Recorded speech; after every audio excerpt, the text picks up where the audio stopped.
Welcome to the Table Podcast, where we discuss issues of God and culture, brought to you by Dallas Theological Seminary.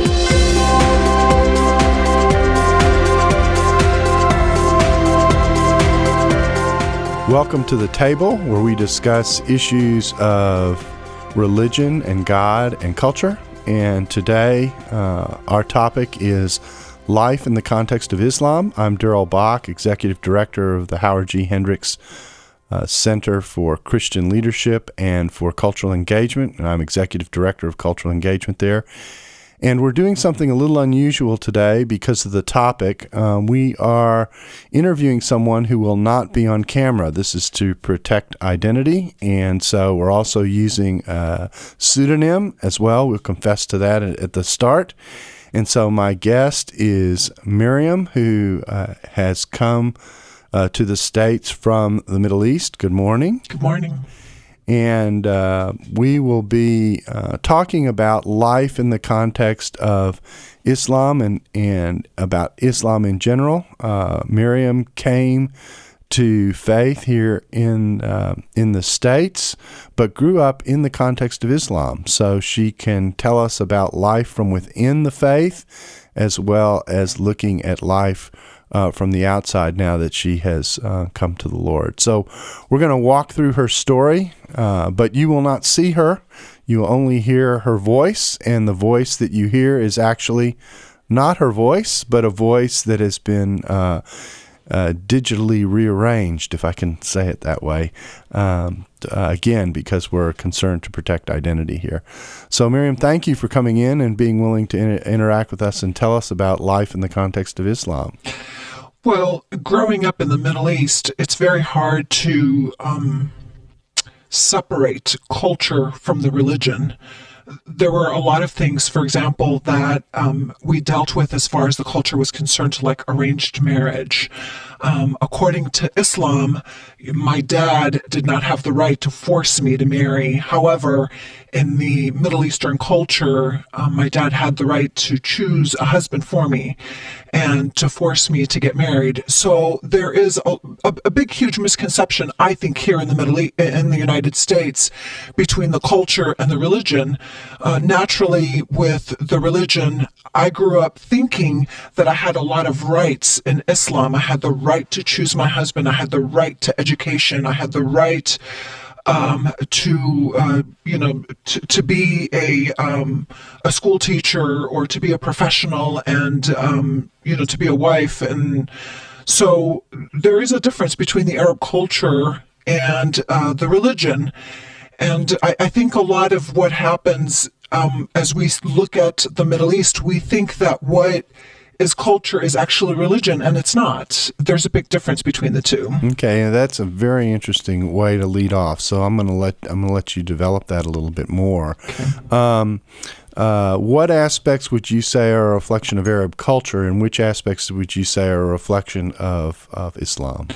Well, certainly in the Islamic religion, the Sharia law requires that a woman wears head covering, and a woman prays 5 times a day, just like anybody else.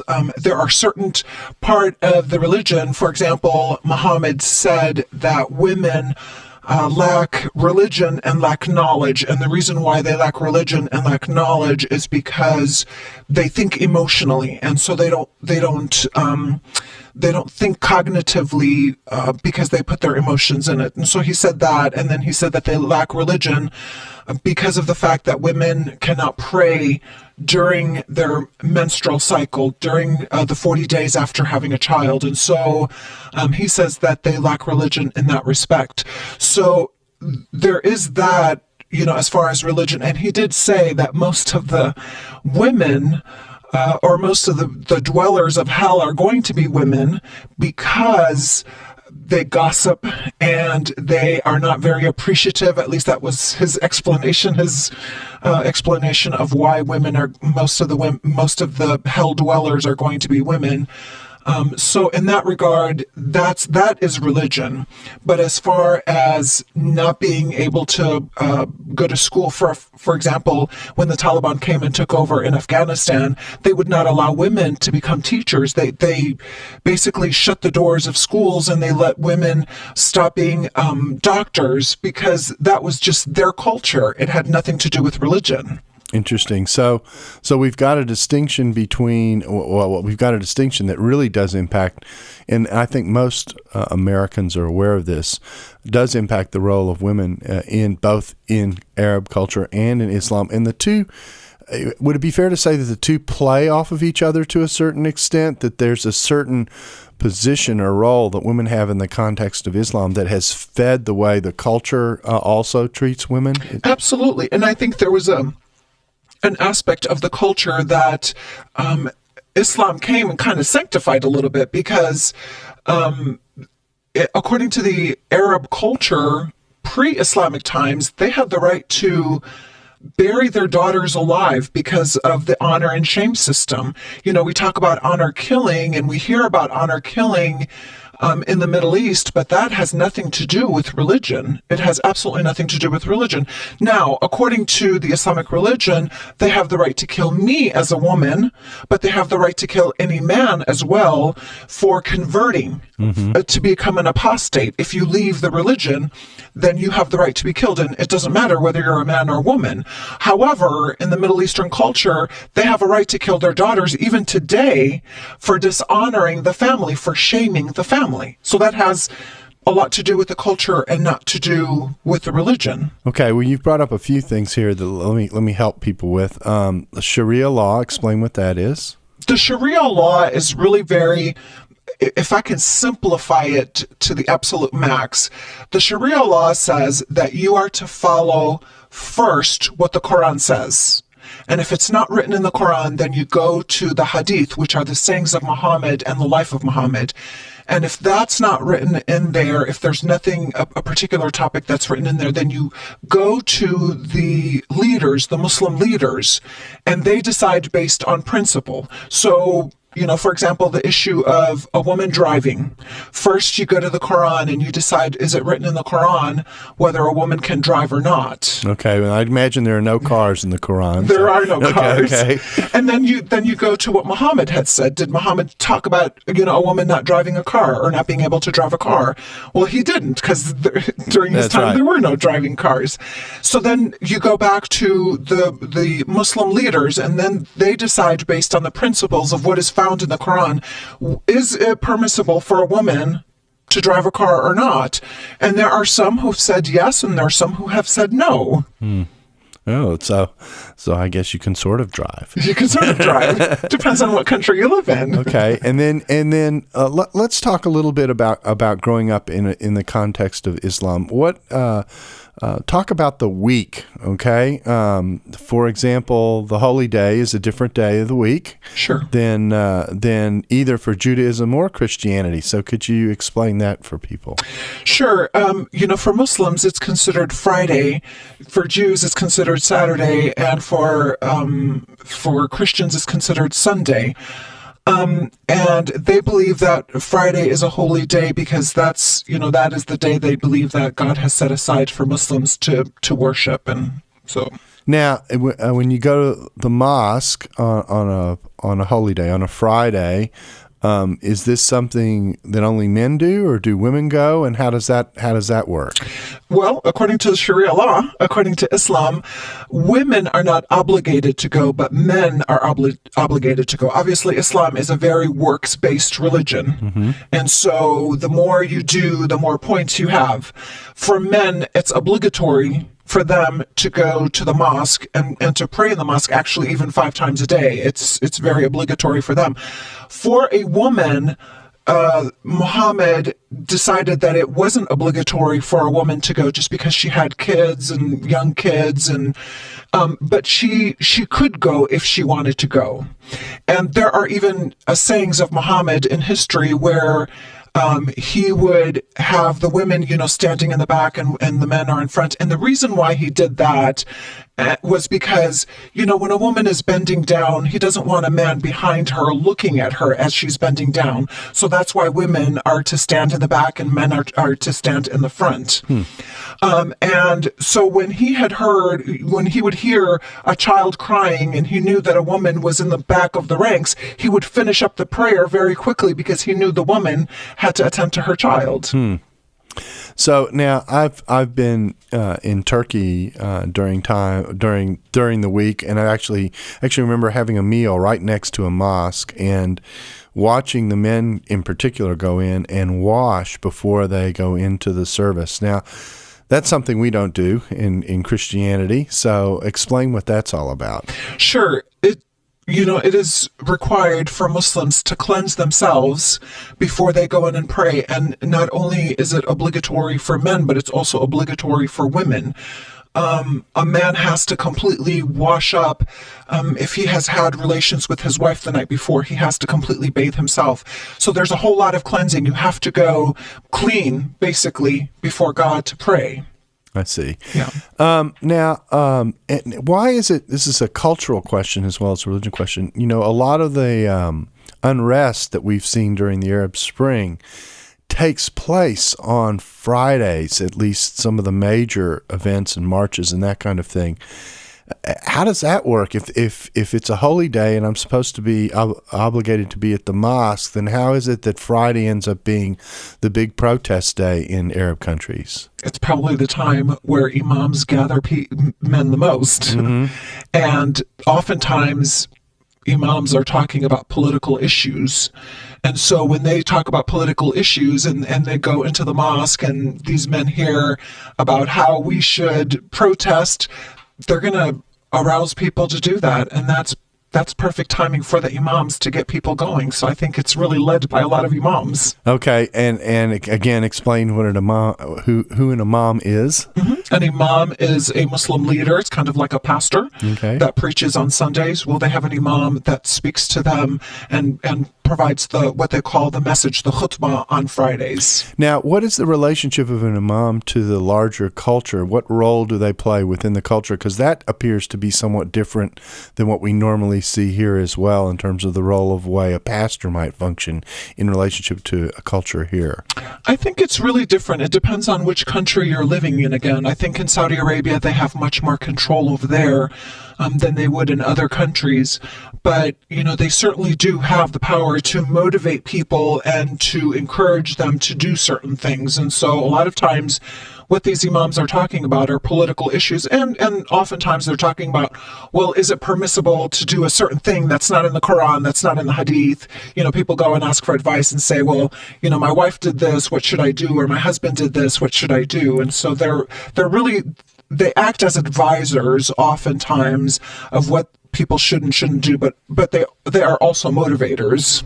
Okay, now what kinds of stereotypes might Americans have about Muslims that they ought not to have?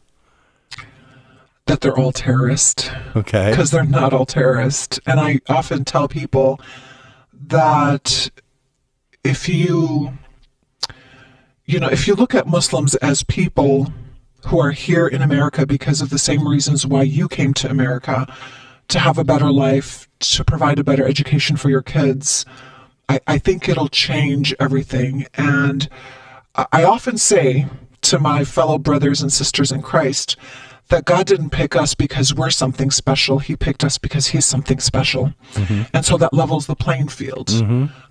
Because we're not better than Arabs. We're not better than Muslims. We're not better just because we live here in the United States. We are privileged and we are blessed by the Lord. But apart from the grace of God, I don't know why we're here. Mm-hmm. Mm-hmm. So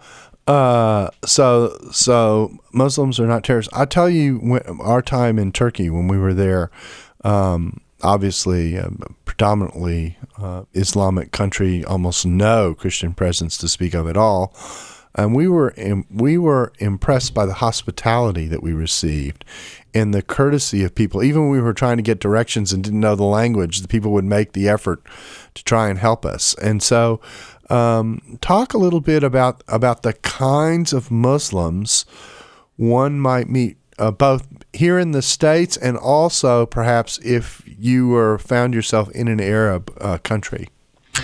That's very interesting that you say that, Dr. Bock, because I had heard a missionary woman that lived in a Middle Eastern country with her husband, and she stood up and her testimony was that she felt like these Arab women were Jesus to her far more than a lot of her neighbors when she had lived in the United States.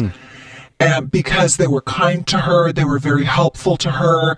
Whenever she needed to go to the hospital, they came and they took her kids in.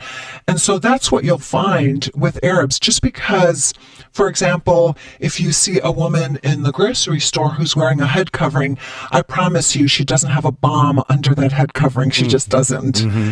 And she may look different and it may look intimidating to us, but she's a woman that has the same needs as any other woman that is in the grocery store. She's hungry. She's trying to feed her kids. She wants a better life for her kids. She wants a better life for her family. And so you'll find a lot of hospitality. I oftentimes work with a lot of refugees that come to the United States. And I encourage women to go and minister to these women. And oftentimes these women from the church will come to me and say, it's amazing because I feel like they're ministering to me. And so we have to open the door. God's heart, God's vision, the end goal is that every tribe, every tongue, every nation will bow their knee to the Lordship of Jesus Christ. That's going to include a whole lot of Arabs and a whole lot of Muslims and a whole lot of tribes from Middle Eastern countries. All right, let's talk about a little bit about your life growing up in the context of Islam. What would you say about that? How would you describe the way you were raised and what would be involved in your life and what was central to your life as you were growing up? Things that might, and a way to help with the question might be to talk about things in particular that might be like growing up here and things that would be very different. Well, I think I grew up, it's a broad question. Right, it is. So I think with the similarities as far as, growing up here and growing up in America versus growing up in the Middle East is, I wanted to have an education. I wanted to be able to work. I wanted to be able to do those things. Obviously, the culture played a huge part in it, where my dad wanted to make sure I was married at a young age and I had my own home and had my own family. And that was a big concern within the Middle Eastern culture. A big part of Islam and a big part of the Arab culture is the whole idea of marriage and the whole idea of raising a family and being a mother. That was very central in the Middle East and growing up as a Muslim. And obviously, it's all about works. I mean, I think if I can say, a big, huge comparison between Islam and Christianity as far as the religions are concerned is I grew up with no hope. I had no hope, no eternal hope. But now I have hope. I have hope in the fact that Christ died on the cross for me. He made a way for me. He came down to me rather than me try to climb to him to reach him. And that is a huge difference, I think. And so the good works is based on my fear. Fear plays a big, huge role in Islam, whereas the Bible clearly says that there is no fear in love, that love casts out all fear. And so I grew up fearful of God, fearful of how God may punish me, fearful of how God may feel about me. Whereas in Christianity, I have peace, the peace that passes all understanding. I have hope, which did not exist in Islam. Now, you talked about the kind of hopes that you had in terms of an education and that kind of thing. Let's talk about one other element of Arab culture that I think is important that most people, I think, do not realize about many countries in the Middle East. May not be true across the board, but and again, I'm drawing on my own experience in the context of having spent some time in Turkey. There are very religious-oriented Muslims, if I can say it that way, but there also is a strong secular strand of culture related. It's Islamic, but it's more secular, and we see these tensions in several Middle Eastern countries. I'm thinking of Egypt, I'm thinking of Turkey, etc. Sure.